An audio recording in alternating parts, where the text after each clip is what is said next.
let people know that when you buy this, you're not just getting a plastic net and a rubber ball. You're getting a ticket to a community. It's not an exclusive community. It's absolutely an inclusive community. I think that's something I need to focus on doing a better job of, because I think it's incredibly powerful and a very rare thing. Explore the minds and marketing strategies behind today's winning brands and businesses. Tap into the power of the creator economy with Earned by CreatorIQ. Here's Conor Begley. Hi, everyone. Welcome to Earned. Today I've got Chris, the CEO of Spikeball, on the show. Welcome, Chris. Thanks for having me. Chris and I found each other online, and I'm, one, personally a huge fan of the brand, and two, have a younger brother-in-law who introduced it to the family. I couldn't be more excited to meet somebody that invented a sport. Happy to be here. Looking forward to digging in. I think it'd be good for the audience to really get to know kind of the founding story of Spikeball, just so that they have context, because not everybody's going to know, I think, coming in, or I would say the recent rise over the last 15 years. So could you just take us through that? Yeah, so I did not invent Spikeball. I brought it back to life. It launched originally in 1989. I was 14 years old at the time. My older brother's friends, they lived just a couple doors down from us, bought a few sets at a local toy store, if I remember right, and brought it back to the neighborhood and started playing. And I didn't get to play a whole lot. I was kind of the younger brother, so I was watching from a distance, but thought it was a pretty cool game and played a little bit on and off in high school. And people would ask about it, and they'd ask sort of the same three questions. What's that game? How do you play? And where can I get it? And the where can I get it part we struggled with, because from what little we knew, it launched in 1989, but it was killed in 1991. So I don't even think it made it to its second birthday. So fast forward to 2004, I believe it was. Me, my brother, those childhood friends, and my now wife and my brother's wife went on a trip to Hawaii, to Kauai, and one of those friends brought this beat-up old Spikeball set from the 80s. And that's where I really got the bug for it. And, we're at Kauai, some of the world's most beautiful beaches, and it's me and my brother versus Tim and Pat Kennedy, who they're twin brothers, and just great brother rivalry and playing, having a blast. And same thing happened when we were kids. Like, people would walk up to us and ask us those questions, and we're like, God, this product has been dead for, 15 years now or something like that, but we still have fun with it.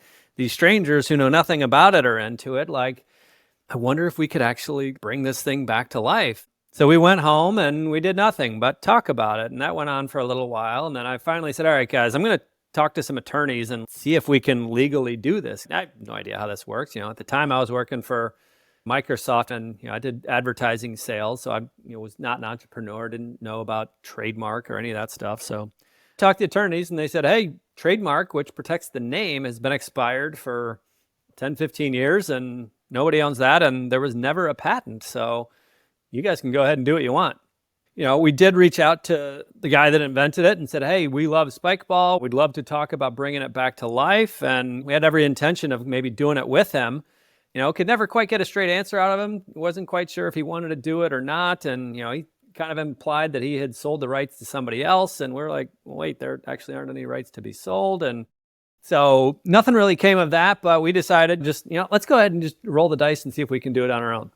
So me, my brother, my cousin, and a couple of those other childhood friends chipped in a total of about $100,000, maybe 110, I forget exactly what it was, and agreed that I'd be the one running it. They would essentially be silent shareholders, and went for it. So talked to a friend that does product development and design. So he helped us do that. After my day job at Microsoft, his studio was maybe a mile from my house in Chicago. And I'd go to his office for a couple hours. And, that's where we came up with the black and yellow color scheme and packaging and designing the website. There was no Shopify back then, so every website was hand coded. And eventually got to the point in June of 2008 where we had 1,000 Spikeball sets showing up at a self-storage facility, and a bunch of them going to my basement, and flipped the switch on Spikeball.com, and we were in business. What was that like, those kind of 7 or so years where you were really doing this in addition to a full-time job? How'd you balance that? Because, you didn't have like a high-pressure job as it was. I think I was running Spikeball and day job 5, maybe 6 years. So 2 full-time jobs, and had 3 kids in that 4-year window. So my eldest Beckett was born 3 months before we launched the business, and then Hattie and Elliot followed up a few years later. But the weird thing was, like, especially the Spikeball work, that didn't drain me. That energized me. And that was a new thing for me for work for the most part. Spikeball work would begin usually around, 9 o'clock at night or so, right when kids are going to bed. And I'd do it until maybe 1 or 2 in the morning. And that was the norm forever. And I was pumped. I was making decisions. I got to influence and guide and make decisions and had that autonomy. And that was a new thing for me. Not a strike against Microsoft, but if you're one salesperson at a business that has 100,000 people, there's a lot of infrastructure there that you have to work within. And for some people, that is absolutely the perfect environment for them. And for others, it's not. And, at the time, that just wasn't what I was necessarily looking for. But it gave me so much energy. And the other thing, which was cool, was, with Spikeball, I was building a consumer brand. And friends and family root you on. They cheer you on. And they thought it was like, a lot of people were dismissive in the early days, which I get. Like, what are you doing starting a company? And you've got a degree in photojournalism. What? So a lot of it didn't quite add up as like, who should be the one doing this? But I had that passion. I was curious. And there was this level of intoxication with creating something that really got me hooked. If I was going to stay in one night and all my friends were going to be going out, it didn't bother me that much because I enjoyed the work that I was doing. I know that, entrepreneurship's kind of in the blood of the family, right? So it feels like it was always going to happen. It had been something I'd wanted for a long time, but I'm not an inventor. I'm not a serial entrepreneur. And from the time I graduated college, kind of had, I wouldn't say normal jobs, but a couple weird ones first out of college, but then eventually got into, quote, normal jobs and did that for 10 plus years. And I did well, made good money, had benefits, all that stuff, worked with nice people, but never really had that sense of fulfillment. When launching Spikeball, it wasn't, let's make it this big company and that's going to become a thing. I figured if I'm lucky, it'll become a profitable side project and that'll kind of be what it will be forever. I was at Microsoft, right? They pay well. It's a real job. And I'm like, there's no way this rinky-dink company could come close. And holy smokes, were things different. It feels like one of the most important decisions that you guys made early on that allowed it to become what it is today was that when it first came out, it really was marketed and distributed as a kid's toy, right? Toys R Us distribution. And you kind of rightfully identified that it's kind of a little too complex for kids, right? This is something that's more of a young adults and older game. So that was a fascinating insight. And I think the layer on top of that was like, let's not only make this like a young adults game, but let's try to make this kind of a fully competitive sport that people play and compete in. You can get some notoriety as being one of the best players in the game. What was the insight that made you say, hey, let's try to make this like a real sport, not just kind of a casual game that we sell? In general, a lot of what we do at Spikeball is following what the customers, community, players are doing or asking for, or kind of what we try and pull insights. So even before we launched, we launched in June of 2008. I think fall of 2007, if I remember right, I had leagues going Thursday nights after work down at North Avenue Beach in Chicago with the old sets and sometimes with some prototype sets that were just embarrassing. They were so bad. But we played there and it was, a very high foot traffic area. Anybody that knows North Avenue Beach in Chicago, when you've got nice weather, you've got tens of thousands of people riding their bikes on that sidewalk or bike path and running and walking. And, what a great place if you're launching an outdoor product, like go there and get your exposure. And June of 2008, we're now in business and selling. A lot of those early sales are what I call pity sales, friends that just bought it because they, want to be nice, but they have no interest in the game. Kept doing those Thursday night leagues, and then tournaments started happening. And by tournament, I mean like 12 people, a clipboard, and a pencil tournaments. And it wasn't me. It was a lot of these guys there's a suburb in Chicago called Arlington Heights. Those guys started coming in from the suburbs and meeting us down at the beaches in Chicago and the city and playing. And I'm pretty sure it was them that started having tournaments. And we're like, okay, people are into this. We're going to support that. Maybe we'll start hosting our own, but this would be cool if a ton of other people would be into that as well. Like that could be a way to maybe prevent this from becoming a fad. Even if it's not a tournament, you're playing against another team. So there's this competitive element that is in the game and you want to be best. We started noticing on social media as well that people from different states, some players in California are talking trash to some players in New York about how they're better. And back then, nobody was traveling far for tournaments. There were these small regional things. And we're like, I wonder, how could we actually prove who's better without them having to face off? And we eventually came up with this like national ranking system. When you had a tournament happen in California, the tournament director would upload all the win-loss information into this database. And then when the tournament director in New York had a tournament, they would do the same thing. And now we're looking at point differential, who won, who lost, and was it a laborious effort, but duct taped it together and we had a ranking, and that was fuel to the fire. And then we as a company started hosting tournaments and eventually a national championship, and that's evolved to world championships now, college championships. And again, not a part of the plan, just happened organically. And I hope we always remain close enough to our customers and community to have that finger on the pulse to say, okay, what are they doing? How can we make this more fun? And I think we've done a decent job at that. Yeah, I honestly think that one of the biggest mistakes that brands make, particularly as they get larger, is they get very disconnected from the end consumer, or they get very disconnected from their community, and they make decisions in the boardroom rather than based on the observations of the people that are buying their stuff. And I think that maintaining that as you guys grow, the fact that you're focusing on that feels really important. So if we think of our competitive community, right? The people that go to tournaments, they train, this is their thing. They represent probably 0.3% of our customer base if we look at sales. But they are the ones driving the sport. The vast majority of our customers are, that 14-year-old girl or boy playing in the backyard with the family, or the mom that's buying it for the camping trip. And those people are probably buying their set at like a Walmart or a Target, but the hardcore person is probably buying it at spikeball.com or maybe Dick's Sporting Goods. And how to balance those two. Both are crazy important, but getting that balance is really tricky. And, I think there's some frustration on the competitive side where they're like, hey, Spikeball, we need more attention, more resources, etc. I also need to build that base, right? If we don't keep driving the family sales and that entry level, bringing more players in, the sport will remain small. So we need a much larger pie, but with only so many dollars to go, what is that appropriate allocation? And we get it right some days, we get it wrong some days, and it's a challenge. Yeah, well, I think just the fact that you guys have been able to build a league, regardless of what the exact contribution is on your side, I think is a testament, right? It's just not something that's very common.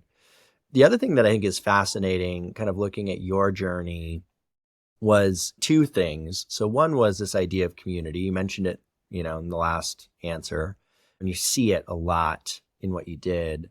And then the other element that I think is important, because I personally didn't really understand community until maybe the last 3 years, as I've seen our community grow as a company.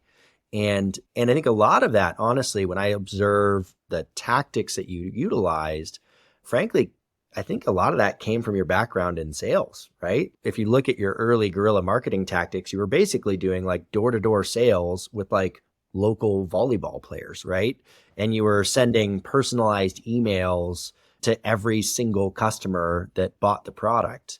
I'm curious, two questions there, right? So one is, do you think that kind of corporate background you had on the sales side contributed to your ability to actually succeed in this endeavor? And then second, how did you think about community building, and what were some of the tactics that you used that you think were really effective?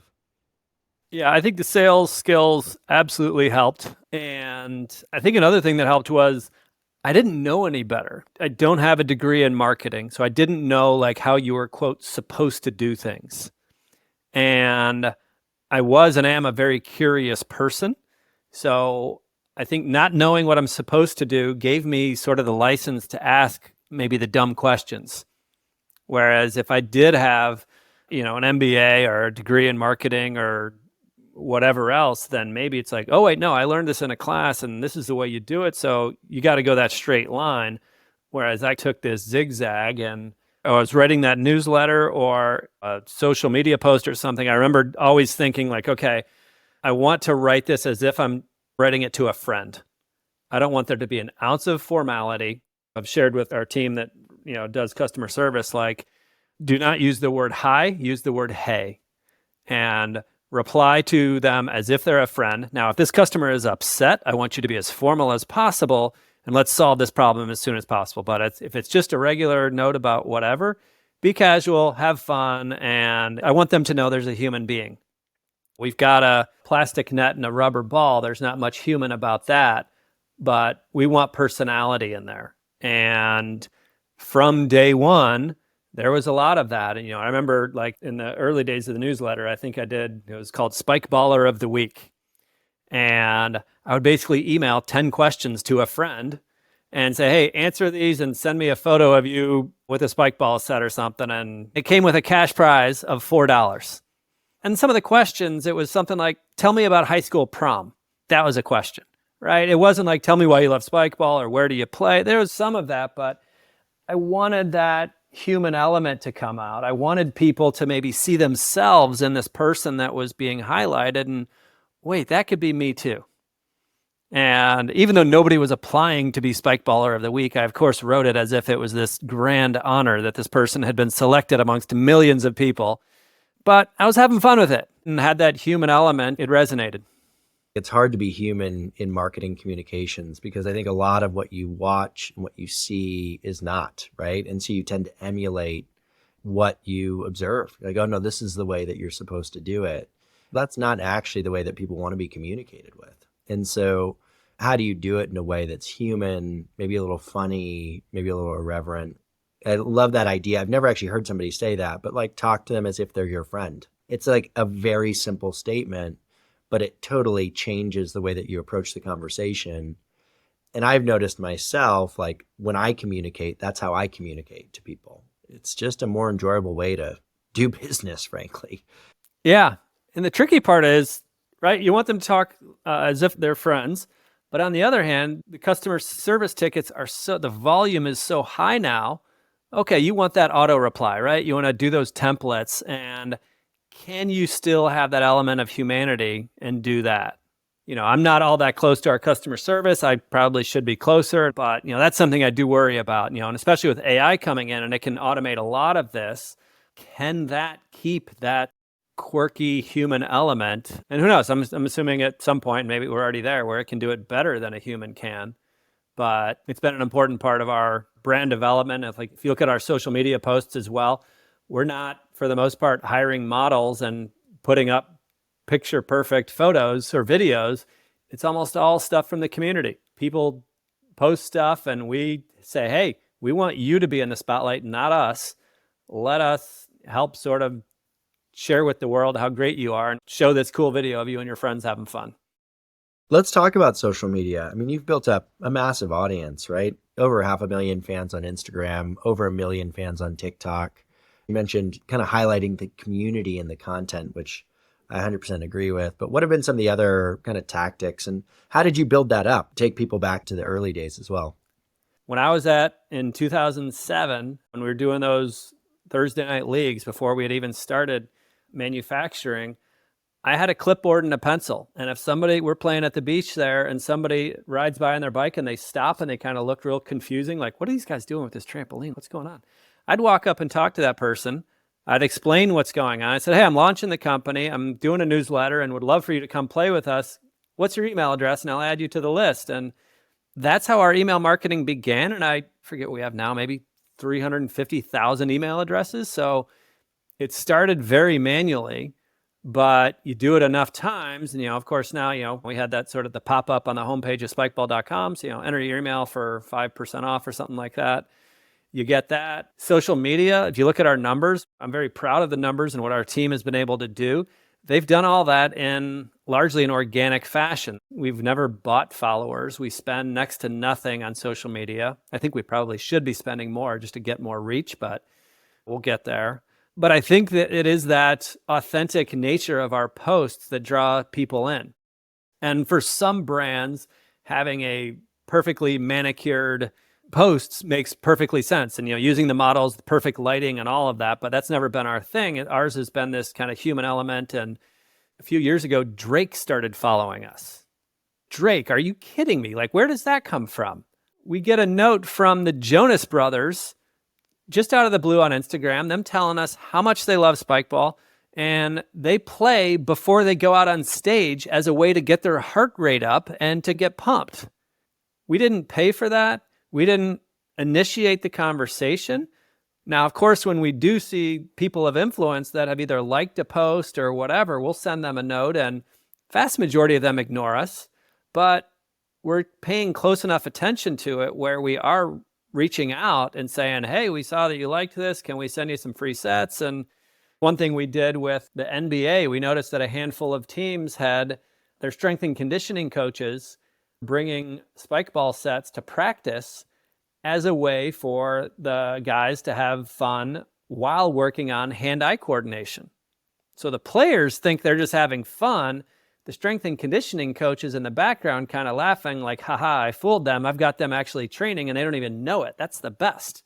So we did a little searching. We sent a handful of free sets to some teams, and we'll send, 2 or 3 free sets, but also like 24 shirts that are all double XL. And we just hope that it gets to the right person. And sometimes we'll hear from the team and other times we'll never know. But then that led to us, we Googled and we're like, wait, there's a trade show for strength and conditioning coaches for the NBA. Let's go to that and give away as many free sets as we can. And maybe some of those will actually show up on an Instagram or TikTok. And that's what happened. And MLB and NHL teams, and we don't pay for that stuff. It's all organic. So how to keep it going, that's the tricky part, and we're still figuring that out. We've never paid like influencers.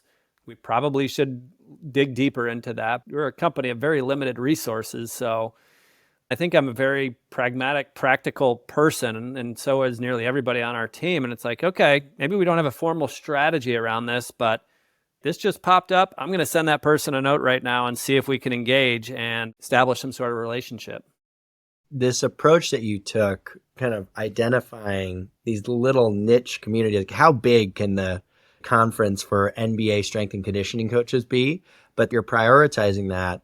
Or like Christian youth groups were like a big part of the early stages, or PE teachers or the Amish. It's just fascinating, that approach that you've taken, where most people would look at that and go, well, that's not big enough, right? It's not worth my time.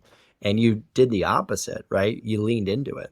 All those communities, none of them were on my list of, yeah, I think Mennonite community in central Pennsylvania, that's the moneymaker. Let's go. Because I know if we do that, we're going to get a front page story on the Wall Street Journal. But that is actually what happened. I got an email from a Wall Street Journal reporter saying, Chris, would love to interview you about how big Spikeball is becoming in the Mennonite community. And I replied to them, yes, absolutely. Let's get on a call. I had absolutely no idea Spikeball was a thing in the Mennonite community. I had to start wait, I knew it was big in central Pennsylvania. I think we've done a good job of not clinging too tightly to a hypothesis that we have in our mind. In the early days, I did think volleyball players were going to be, of course they'll love this. The rules are almost identical, sort of a bump set spike thing. You're playing 2-on-2. Rather than hitting over a net, you're spiking it onto a net. And I'd introduced it to them. They were super nice, but my God, did they hate this game. They were awkward playing it. They were used to being really good at their own sport. And I was this stranger walking up and trying to create this new thing, trying to light this fire. And I've kind of learned it's way easier to identify fires that are already burning and pour gasoline on those rather than trying to light your own.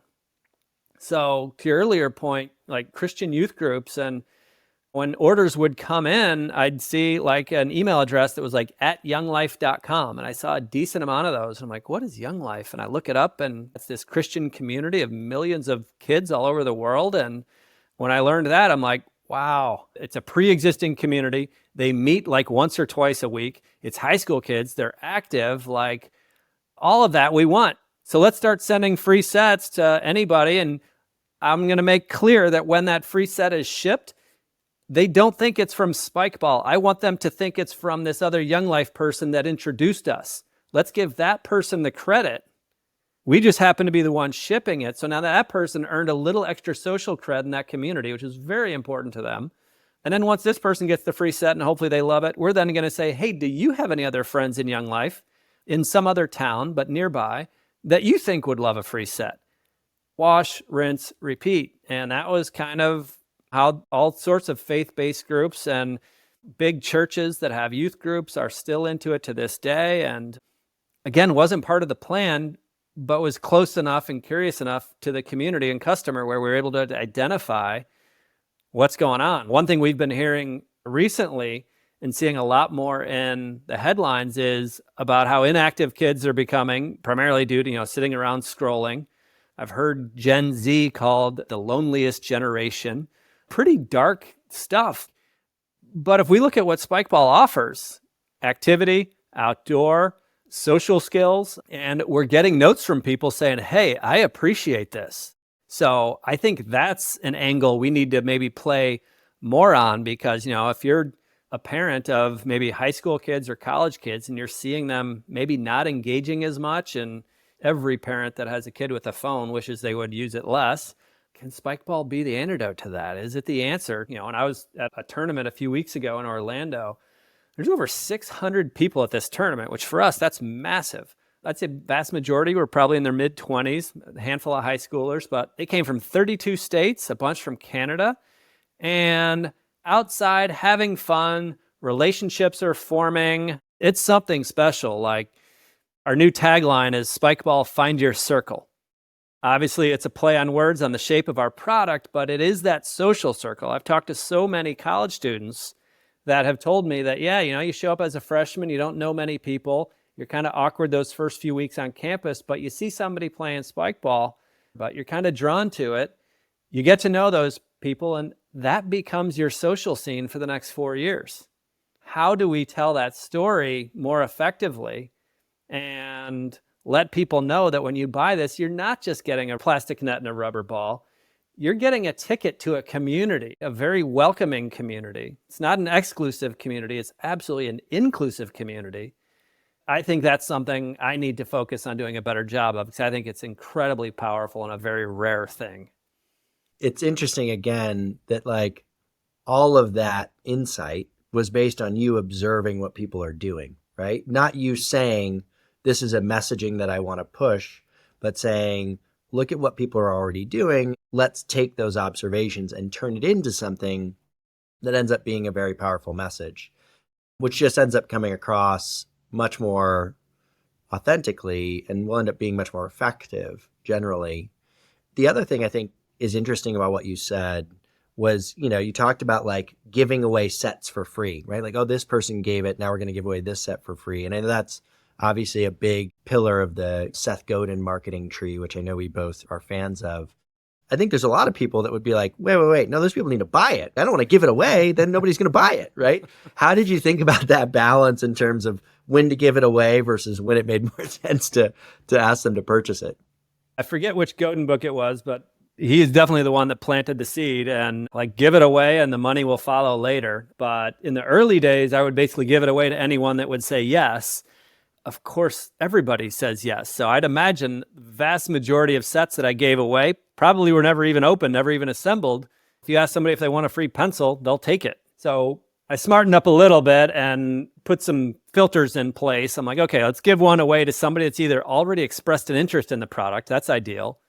Or do they have a friend that likes it? So we're a bit spoiled at Spikeball in that the product has a viral element built into it. Let's say I give that free set to one person. That one person now has to go find 3 people to actually use the product. It's not like I'm selling a candle and you light the candle at home and you love it, but you never tell anybody about it. So I send it to you, multiply that times 4. Now there's 4 people experiencing this product, and they're most likely experiencing it in a public venue. Is that a beach, a college campus, a public park? So you don't realize it, but you're marketing for us. So just like when I was playing with friends on the beach in Chicago and strangers would walk up and ask me about the game, that happens more often than not when we ship free sets to new people as well. But in the early days, there was no like budget that I set that said, okay, we want to give away X amount of sets per week, per month, whatever. It was just kind of, let's follow what is appropriate. Now we're at such volumes that we do need to kind of have some rules in place about when, where, and how to give free sets. But you need to have confidence in your product if you're going to do that.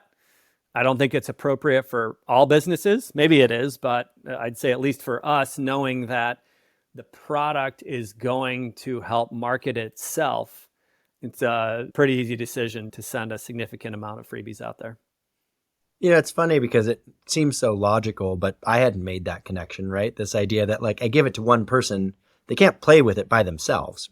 And inevitably those people who played are going to go, oh, wait, maybe I want one of those myself, right? And so last question I want to kind of hit, because I know we're running up on time here a little bit.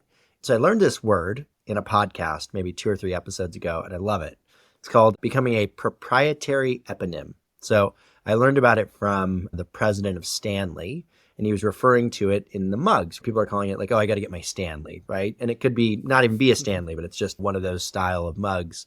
And obviously, I think that's what's happened with you, right? Volleyball isn't a brand, but Spikeball is both a brand and a sport that has ultimately now spawned competitors as well, people that want to be kind of the generic version of Spikeball. And so how do you think about that as a brand in terms of long-term competition and making sure that they don't end up eating your kind of market share over time? So one thing I did years ago, actually was speaking with the chief in-house counsel at CrossFit. And I forget the gentleman's name, but there was a 60 Minutes episode on CrossFit. And they talked about how much money CrossFit spends every year suing their own customers for using the CrossFit trademark in an illegal fashion.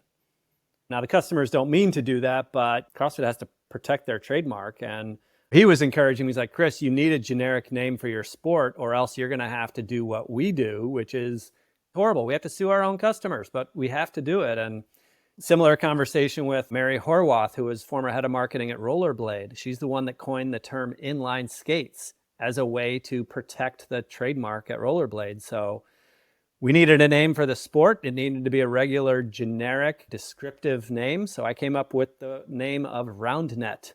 So the name of the sport actually is RoundNet. Most people think it's Spikeball, but Spikeball is a company that makes equipment for the sport of RoundNet.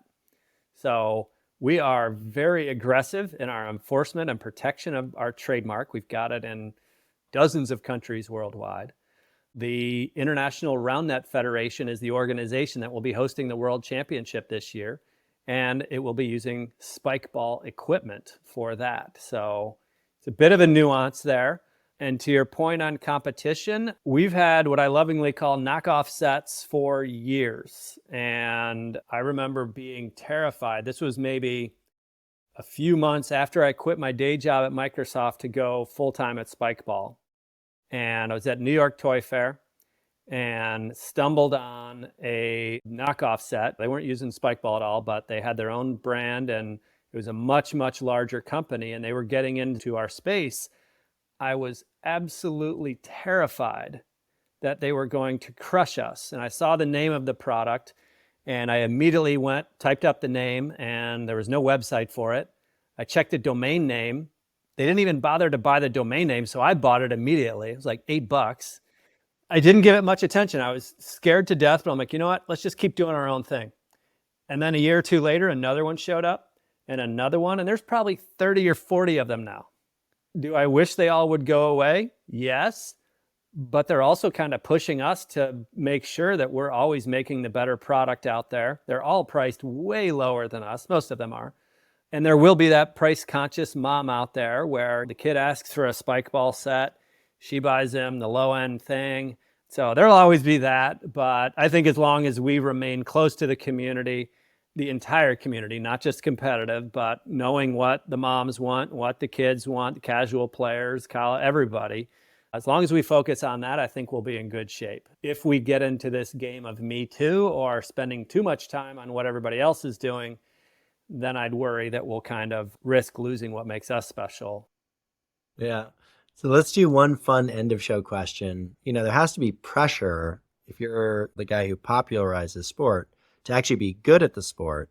So how would you rate yourself as a player? Where do you stack up in the rankings on the global stage? I think this is a perfect place to end the interview. Kidding. I used to be good. I'll leave it at that. I am 48 years old, and I absolutely use my age as my excuse as to why I'm not a top-ranked player. But if I'm being honest, even if I were 22 years old, I would not be anywhere close to the top of the ranks. The level of athleticism, the time the women and men put into this sport, I am just so impressed by. And I've always been a decent athlete, but nowhere close to what I see when I go to tournaments. And it's awe-inspiring and depressing at the same time. I'm going to have to come to a tournament. I've seen the videos online, but I want to see it in real life. I've seen people that are very, very good and clearly much better than me, but I really appreciate you taking out the time, Chris. I know you're busy and you got a lot going on, and congrats again on all the success that you guys have had building the brand and the sport, and excited to watch where you guys take it. Awesome. Conor, so much. It's been fun. Be a friend, tell a friend, and subscribe. Earned by CreatorIQ. CreatorIQ is your all-in-one solution to grow, manage, scale, and measure your influencer marketing program. Ready to unlock the power of the creator economy? Get started with a demo today at CreatorIQ.com.